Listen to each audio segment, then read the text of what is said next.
Okay, the time is 2:55 and we are going to reconvene, and we are going to begin with the Emergency Advisory Committee. Okay. We have our Fire Chief Todd Martins presenting. Good afternoon, Your Worship, and members of the Emergency Advisory Committee. Again, my name is Todd Martins, Fire Chief and the Director of Emergency Management. Presenting to you, I'm presenting in the role and your role as Emergency Management Agency, so the EAC, rather than Council. And this is important that we do this as per the Emergency Management Agency, as well as the LEMUR, which is our legislation. Okay, and just before you get on with your presentation, we do have minutes from the August 23rd, 2022 that we should approve. Yes. Sure. So if I can have somebody put a motion on to approve those. Councillor Macon. I'll make the motion that we approve the minutes of the August 23rd, 2022 Emergency Advisory Committee meeting. Thank you. Are there any errors or omissions? No. Not seeing any. Close the motion. Please cast your vote.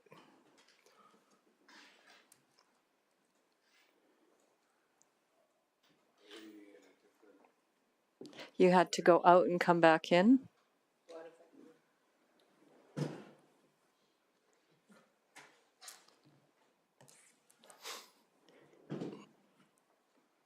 And that is carried unanimously. Thank you. All right, you may proceed. Okay. Sweet. Coming back up. So tonight or this afternoon, I just would like to touch on the EMA report that we received, as well as the terms and reference that we need to report on every year. The annual audit that we had, actually, it was just after the meeting we had last year.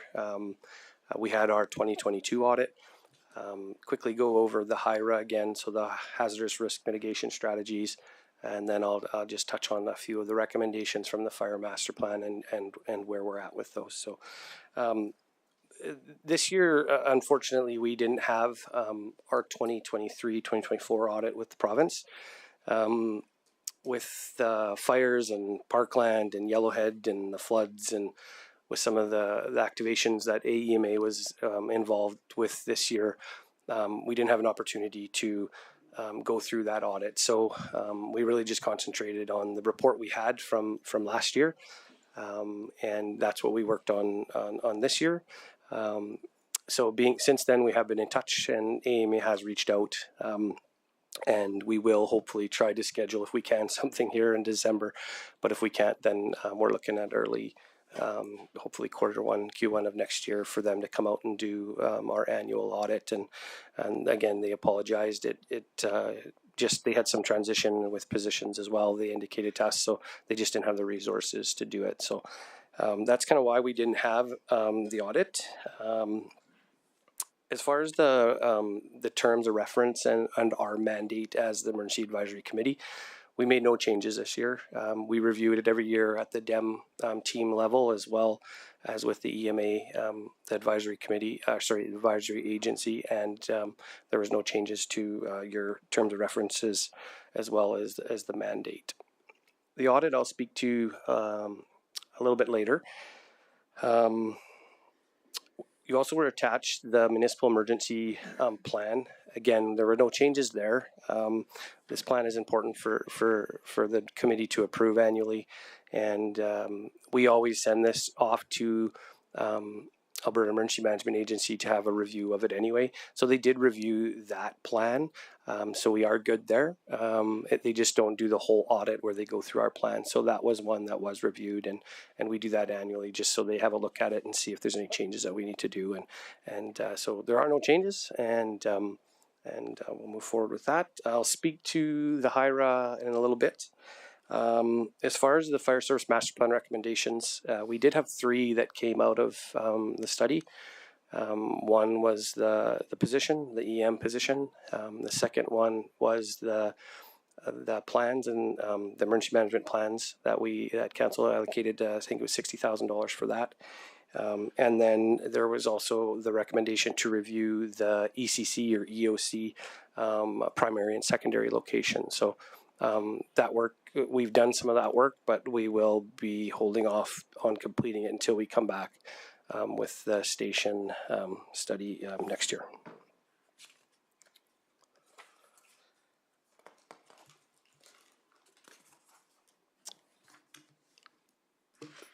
So just to go over this again, I think I do this every year, but it's as per our bylaw and the act. I do need to review this and just kind of go through the roles again.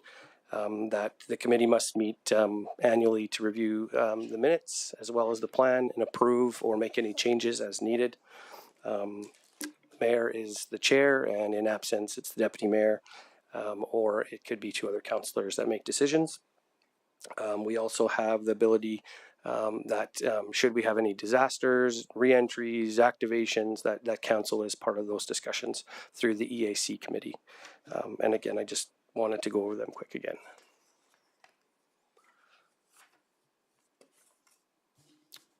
So the audit that we had for 2022, and again, it was very favorable, the same as the previous year, as far as what the recommendations were. There were a few big things that came out of it. Again, it was the primary and the secondary for the ECC or the EOC location. And then also what came out of that was the exercise. So that we need to do a functional exercise either here with the city, or we need to look at some kind of regional exercise in the capital region with another partner through the incident management team. So that'll hopefully be in 2024 with the onboarding of the new EM position. We'll be working with that individual to move that forward. As far as the training, all directors were successful in taking their ICS 100 to 400 as well as their director training, myself included. We reviewed all the plans that we have as well as the plans that we would like to do. And so that was part of the process with the RFP to review again our EVAC plans, our shelter in place, our ESS plans, list goes on. And so we have that ready to go out to have those plans built and work with our DEM team with what we have and then build on that. The last kind of things they touched on were just working on our incident management team and looking at the restructuring of that. So that team basically is the team that we have in the capital region through the CREP agreement, that if there is an emergency, we have the ability to send to other municipalities to help and support during their times and vice versa for us. Other than that, the plan was a lot of yeses.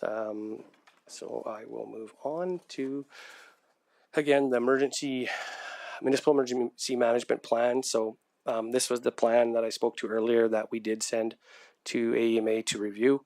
Again, no changes from the agency or recommendations. We will review this as well next year when we review some of the plans and studies and see if there's anything that needs to be updated through this. The next slide is the HIRA. So this was developed in 2020, 2019, 2020.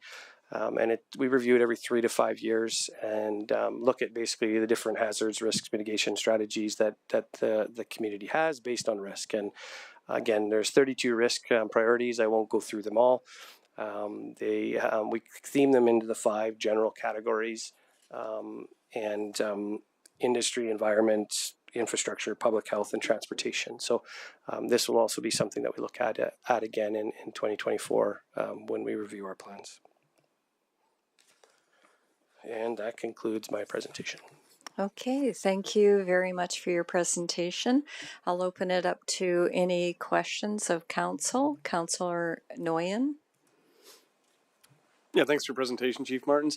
I was just looking at Fort Sask alerts and thinking about it a bit in hindsight with the firearms situation that we had a couple weeks ago. Do we know the number of people in Fort Saskatchewan that subscribe to Fort Sask alert?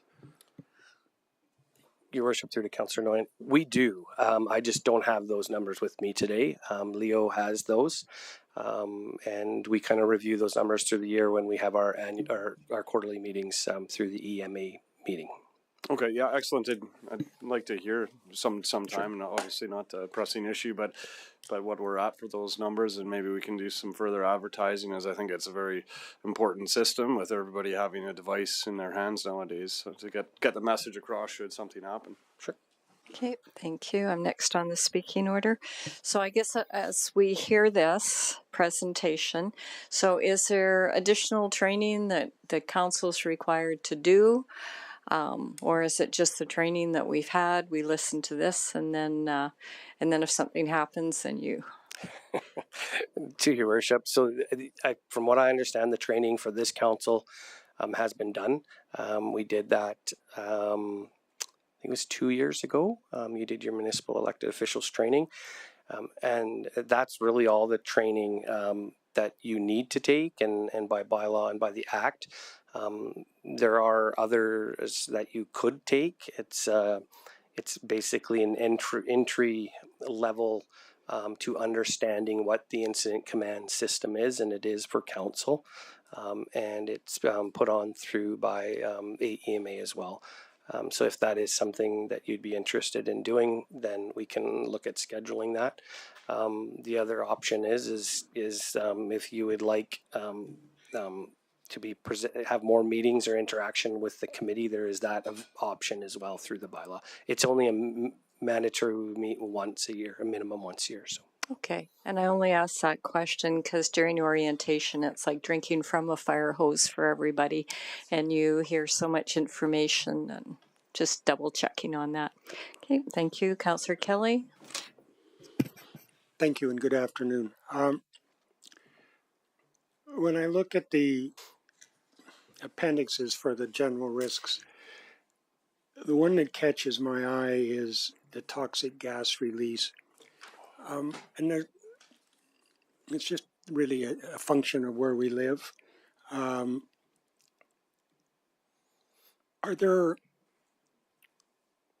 systems on the plant sites, or are there systems on the edge of the plant sites that would give our community warning if something were escaping the confines of their plant site, for instance? Your worship, through to Councillor Kelly. So we don't have anything as far as the city for warning us if there's a release. Industry does have certain type of systems in place for what type, if it's sour gas or if it's a release of a certain type of chemical. They do have their own systems in place. They need to notify us as the authority having jurisdiction anytime they have an incident at site, and they have to notify us if that leaves their property. So a couple things would happen. It would be depending on the type of product and the winds, and if we have to get a hold of the province as well on how we would enact our plans now once it does leave the property. We work really close with our partners, industry partners. I'm trying to meet with them as much as I can to review all of their plans, as well as have meetings. So we do have a good relationship, but right now, as far as our systems, we don't have anything in place. They do. How often do you meet with some of the larger plants and smaller ones? Because some of the smaller ones have problematic, I'll say. How often do you try to meet with them, Todd? Your worship, through Councillor Kelly. So I'm trying to meet with them as often as I can. Sometimes in some months it's more than once. It's for example, one of the industry sites, I was out there about 4 times a month helping them with their plans. Some of the other sites I just try to do at least once a month to get to them, whether it's meetings where I go there or they come here. They are required to also send us their plans, so we review all their plans annually and sign off on them as well. So there's a lot of interaction. Appreciate that. Thank you. I wasn't aware that you were in that close a contact, and sounds good. Thank you. Good. Thank you, Councillor Macon. Thank you. My questions are around public education. So when I read through this plan, and you can correct me if I'm wrong, there's nowhere that references public education prior to these events. And so I'm just wondering, do you see that in other municipalities? And, I know that we have a lot of work to do, to get ourselves prepared for that. But once we get there, what can we be doing better, or can we be adding to our plan the direction for public education. Your Worship, through to Councillor Macon. So I would agree with you. That is something I would like to tackle. More information on the website, more public engagement. I'm hoping with onboarding of the new EM position, this will be something that will be part of their portfolio. Working with the notification, like Councillor Noyan mentioned, as well as 72-hour kits, more information around shelter in place. There is a lot of work, and that's, again, I'm hoping that the new position that we get will be able to drive a lot of the stuff that we haven't been doing currently. What is the turnaround for when I'm assuming that we have to put in a request to say the Alberta-wide alert system, or even the turnaround for our own Fort Sask alerts? Like, how long does it take for us to get the information sent out? Your Worship, through to Councillor Megan. So it's pretty much as soon as we hit send, it's up, and we have the ability to do our own emergency alerts as well. We have our communication team has the ability to activate that system. The RCMP as well. So they have their members that deal with that. Unfortunately, the RCMP sometimes have theirs out before we would put ours out if they're the subject matter expert or if it's their incident. If it's our incident, it's just a click of a button and it comes out like you seen the other week when it came up on the TVs and stuff. Sure. And just to follow up on that then, where does an individual have to be to send out that alert? Can it be done remotely, or do they have to come right into the office to send that?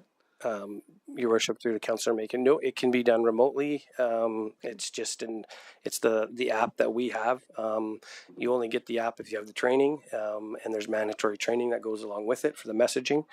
I think that along the lines of more public education, if you go into your app, you can set parameters so you get notifications. So if you just click the app and you have it, that doesn't mean you're always going to get notifications. So for example, mine is set for every place in the capital region. So as I travel, I get notifications when I go into different areas. And that's just for myself and being part of emergency management. So you can do that yourself through the app. And that's some of the education piece that I've already spoken with Jesse on to get out. So not a lot of people know that you can do that. And there's other things you can set in your phones for certain type of alerts that you get through that app. Thank you. Okay, thank you. I do have one additional question. So the City of Fort Saskatchewan, so we've talked about alert, but we also have our sirens. Have they become redundant now? Because I think I asked a year or so ago what the future was for them with all the other technology that's out there. To your Worship, that's a great question. I would like to come back to council with that. The software and the technology is older. I think we're over 13 years, I think, with it. And some of the challenges that we're seeing now, we don't know when the system is down. So we physically are checking it in the AM and in the afternoon, and then so basically when the new shift comes on. So we did do a report. We had a student do a report up on the emergency siren systems in Alberta as well as in Canada. So we have that report, and again, I know in the budget, I think in 2025 in the capital, it does have to replace that system. So I'd like to come back to council with some recommendations possibly in that area. Okay. Will we see the report before 2025? Yes, I'm hoping so. It's a long time out. Okay, I'm good on that. All right, I'm not seeing any additional questions, so thank you very much. We're all educated again. So with that, I'm going to adjourn the Emergency Advisory Committee meeting, and I will take us back and resume the... Sorry, Your Worship, there's a motion to approve this year's emergency management plan that we would recommend You're right. be cast. You're right. Thank you. Sorry, I had my page covered up. All good. Okay, I'll take a motion. I'd like to put that. Councillor Noyan? Do you have it? Where do I find them? Oh, there, here we go. I move that the Emergency Advisory Committee approve the City of Fort Saskatchewan Municipal Emergency Plan updated November 28th, 2023. Thank you. Do you wish to speak to it? You're good. Any discussion and debate? Not seeing any. I'll close the motion. Please cast your vote.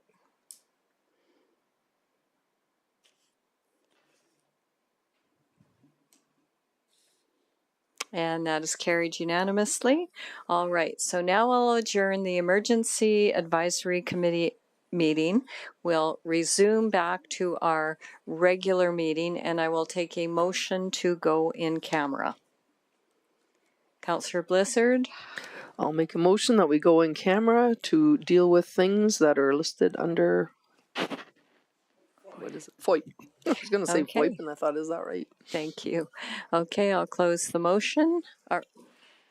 Yeah, thank you. I was just going to make a note that we'll be doing Oh. hand voting, the cards. Thank you. Get your cards out. Okay, I'll please. just say yes. Please cast your vote. Or give a thumbs up or okay. That's carried unanimously. Thank you very much. All right, we'll resume retire to in camera.